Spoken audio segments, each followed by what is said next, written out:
In this video, I'm going to teach you how to play Ebony the King's Return. So in order to play it, you first need to head over to your Play Store and from in there, click onto the search bar. Click onto the search and search in here for Evony.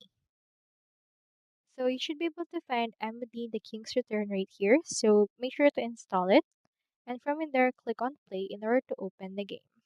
So with this, you need to be really good at math and also to be really good in timing.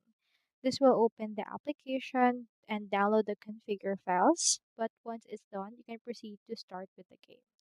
So on my case, let me proceed and start with the game directly from here. Just wait for this to start or finish loading. So in there, you just need to actually be good at mathematics, and also you can also connect your games directly from here. As you can see, you can just swipe left and right in order to make use of this, and you can defeat monsters using this one. You also need to be good at doing things like doing or going straight for this in order to increase accuracy and also increase the timing directly from this part. So that's all there is today, and I hope this video actually helped you out.